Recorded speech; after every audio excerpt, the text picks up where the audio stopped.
नमस्कार माझ्या सर्वांना, मी शिवानी. गावाकडच्या स्वादमध्ये आपलं खूप खूप मनापासून स्वागत आहे. तर आज मी तुमच्यासोबत शेअर करत आहे अगदी हेल्दी आणि प्रोटीनने भरलेला आणि झटपट बनणारा असा पुलावची रेसिपी. तर मी आज सोया पुलाव बनवलेला आहे, ज्याला तुम्ही सोया राईससुद्धा म्हणू शकता किंवा सोया पुलाव किंवा सोया बिर्याणी जेही नाव द्यायचं आहे ना ते देऊ शकता. पण खायला अतिशय टेस्टी आणि मेन म्हणजे मुलांना आणि स्वतःसाठी पण खाण्यासाठी हे योग्य आहे. बाकी आपण नेहमी पुलाव बनवतो त्यामध्ये खूप साऱ्या व्हेजेस वगैरे किंवा चिकन बिर्याणी बनवतात कोणी, तर ते सगळं हेल्दी असते. बट हे प्रोटीनने भरलेलं एकदा तर ते तुम्ही ट्राय करून बघा. आणि मेन म्हणजे जास्त साहित्य, जास्त वेळ लागत नाही. चला तर सुरू करूया आजची रेसिपी. त्यासाठी काय करायचं आहे, मी 1 कप सोयाबीन घेतलेली आहे आणि त्यामध्ये गरम पाणी टाकलेलं आहे, छान असं वर येईल बा इतपत, आणि त्याला भिजायला ठेवलं आहे 15 मिनिटाच्या जवळपास. त्याला साईडला ठेवलं. नंतर दुसऱ्या भांड्यामध्ये 1.5 कप तांदूळ घेतलेला आहे, जो बासमती राईस असते ना तो घ्यायचा. त्याला 2-3 पाण्याने स्वच्छपणे असं धुवून घ्यायचं. धुतल्यानंतर आपल्याला यालासुद्धा भिजायला ठेवायचं आहे. तर मी धुवून घेतलं आणि त्यानंतर त्यामध्ये तांदळाचा वर पाणी राहील बा इतपत पाणी टाकलं आणि यालासुद्धा 20 मिनिटाच्या जवळपास भिजायला ठेवून दिलेलं आहे. नंतर छानपैकी अशी भिजलेली आणि मऊसूत झालेली सोयाबीन आपल्याला चेक करून घ्यायची आहे. तर मी चेक करून घेतलं. छान असं पाणी ॲब्झॉर्ब करून तिने मस्तपैकी अशी टम्म फुगलेली होती. बघू शकता किती मऊसर झालेली आहे. तर यामधलं आपल्याला एक्स्ट्राचं पाणी पूर्ण काढून घ्यायचं आहे. असं दाबून दाबून हाताने छानपैकी पूर्ण काढून घेतलं की त्यामध्ये आपल्याला 3 चम्मचच्या जवळपास ताजं दही टाकायचं आहे. तर हे कपाने बघितलं तर 1/4 कपच्या जवळपास दही होतं. फ्रेशवालं घ्यायचं ताजं, जास्त आंबट वगैरे घ्यायचं नाही. नंतर त्यामध्ये मी अर्धा चम्मच रेड चिली पावडर टाकलेला आहे, सोबतच पाऊण चम्मच हळद, 1 चम्मच धनिया पावडर, अर्धा चम्मच गरम मसाला आणि पाऊण चम्मच असं मीठ टाकलेलं आहे. मिठाचं प्रमाण थोडं कमी ठेवायचं, कारण की आपल्याला नंतरसुद्धा मीठ टाकायचं आहे. त्यामुळे मिठाचं प्रमाण सुरुवातीपासूनच थोडी थोडी टाकण्याचा प्रयत्न करायचा, जास्त टाकायचं नाही. आता हे मिक्स करून झाल्यानंतर पूर्ण आपल्याला सोयाबीनला कोट करून झाल्यानंतर याला साईडला ठेवायचं, ज्या प्रकारे तुम्हाला दाखवलं तशा प्रकारे. नंतर काही भाज्या घेतलेल्या आहे, त्या कापून घेतलेल्या आहे, टाकताना मी तुम्हाला सांगेलच. तर आपल्याला कढाईमध्ये तेल तापून घ्यायचं आहे. तर तेल तापल्यानंतर त्यामध्ये मी जिरं मोहरी टाकलं व सोबतच खडे मसाले टाकले.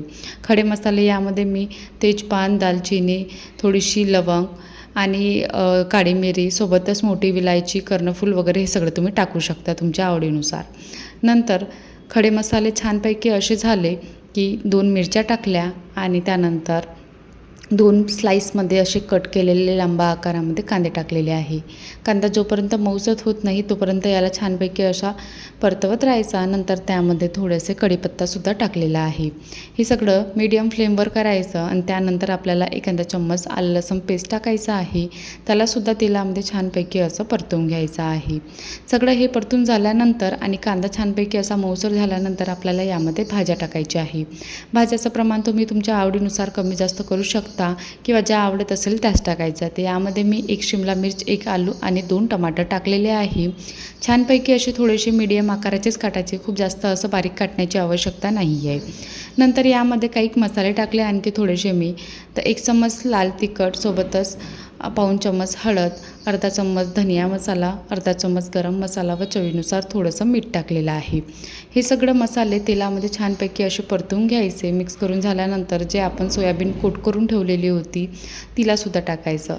तिलासुद्धा मिक्स करून घ्यायचं आणि आता गॅसची फ्लेम ही लो करायची, कारण की आपण यामध्ये दही टाकलेलं होतं. तर गॅसची फ्लेम लो करून आपल्याला 2 मिनिटाच्या जवळपास याला झाकून असं शिजू द्यायचं आहे, म्हणजे जेणेकरून जो मसाला आहे तो सगळा छानपैकी सोयाबीनच्या आतमध्ये जाईल बा आणि सोयाबीनसुद्धा खायला टेस्टी वाटेल बा यासाठी. तर छानपैकी अशी 2 ते 3 मिनिटानंतर मी एकदा आणखी हिला परतून घेतलं आणि नंतर यामध्ये आपल्याला जे भिजलेले तांदूळ होते ते मी पाणी पूर्ण निथळून घेतलं, त्यामधलं पूर्ण काढून घेतलं आणि नंतर ते तांदूळ आपल्याला यामध्ये टाकायचे आहे. तांदूळसुद्धा छानपैकी असा मुरलेला होता. मी चेक करून बघितलं तर मस्तपैकी असा भिजलेला होता. तर पाणी पूर्ण काढून घ्यायचं, त्यामधलं पाणी वगैरे ठेवायचं नाही आणि पूर्ण तांदूळ यामध्ये टाकायचे. टाकल्यानंतर आपल्याला हे मिक्स करून घ्यायचं आहे. गॅसची फ्लेम ही लोच ठेवायची आहे. ह्या सगळ्या प्रोसेसमध्ये जेव्हापासून आपण सोयाबीन टाकतो ना त्या वेळपासनं आत्तापर्यंत ही गॅसची फ्लेम ही लोच ठेवायची. आणि नंतर हे मिक्स करून झाल्यानंतर आपल्याला यालासुद्धा 1 ते 2 मिनटं असं झाकून होऊ द्यायचं. म्हणजे छान असा भात ना मस्त सुटसुटीत होतो, यासाठी ही प्रोसेस करून बघायची. अतिशय छान होते. मी नेहमी करते ना, तर मस्त असा खुला असा भात तयार होतो आहे. तर मिक्स करून झाल्यानंतर 2 ते 3 मिनटानंतर झाकून ठेवल्यानंतर मी आणखी एकदा चेक केलं आणि आता आपल्याला यामध्ये गरम पाणी टाकायचं आहे. तर हे गरम पाणी टाकलेलं आहे, थंड पाणी नाही टाकायचं. गरम पाण्याने आणखी छान होते भात, लवकर शिजला जाते आणि मस्तपैकी असा खुला होते सुटसुटीत.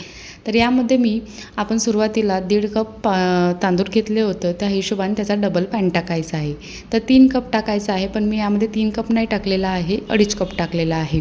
कारण की मी भात चेक केला तर हा छानपैकी असा मुरलेला दिसला होता थोडासा, म्हणून मी यामध्ये थोडंसं पाण्याचं प्रमाण कमी घेतलं. कारण की कोणता तांदूळ लवकर भिजते आणि कोणता थोडासा वेळ लागते. तर तुम्ही ते चेक करायचं थोडंसं, की भात अगर जास्त मुरला असेल ना तर पाण्याचं प्रमाण कमी ठेवायचं आणि जास्तच कच्चवट असं दिसत असेल ना तर 3 कप टाकायचं, पण गरम पाणी टाकायचं. आणि नंतर पाणी टाकल्यानंतर एक मिक्स करायचं आणि हाय फ्लेमवर याला छानपैकी अशी उकळी येऊ द्यायची. छान अशी उकळी आली, पूर्ण पाणी ॲब्झॉर्ब झालं की त्यानंतर आपल्याला गॅसची फ्लेम आणखी लो करायची आहे आणि अगदी लो फ्लेमवर थोडंसं कोथिंबीर वगैरे टाकायचा आणि मस्तपैकी झाकून याला लो फ्लेमवर 2 ते 3 मिनटं शिजू द्यायचं. 2 ते 3 मिनटानंतर आता बघू शकता किती छान असा सुटसुटीत भात तयार झालेला आहे आणि छान असा मुरलेलासुद्धा आहे. सोयाबीनसुद्धा छान अशी मऊसूत झालेली होती, अशी वातड झालेली नव्हती बिलकुल, की अशी च्युइंगी लागेल बा अशा टाईपची वगैरे नाही होती, छान अशी मऊसूर होती. आणि अशा प्रकारे असा हा बघू शकता, तुम्हाला दिसेलच किती सुटसुटीत असा भात तयार झालेला आहे, म्हणजे सोया पुलाव तयार झालेला आहे. तर आजची ही रेसिपी तयार झालेली आहे सोया पुलावची. सोबतच खायला थोडंसं मी दही घेतलं, ताक घेऊ शकता तुम्ही, पापड आणि कांदा घेतलेला आहे. तुम्हाला जे आवडत असेल ना ते तुम्ही तुमच्या आवडीनुसार घेऊ शकता. आणि मस्तपैकी याला गरम खायचं अतिशय भारी वाटते आणि खायला अतिशय टेस्टी वाटते. मेन म्हणजे तर जास्त भाजीचं लागत नाही आणि खायला प्रोटीन भरपूर मिळते आणि वरून जास्त वेळसुद्धा लागत नाही. अशा प्रकारे हा सोया पुलाव तयार झालेला आहे. कशी वाटली तुम्हाला आजची रेसिपी? आवडली असेल तर बनवून बघा आणि माझ्या चॅनलला सबस्क्राईब करायला विसरू नका. अशाच रेसिपी बघत राहा, एन्जॉय करत राहा. चला तर टेक केअर, बाय.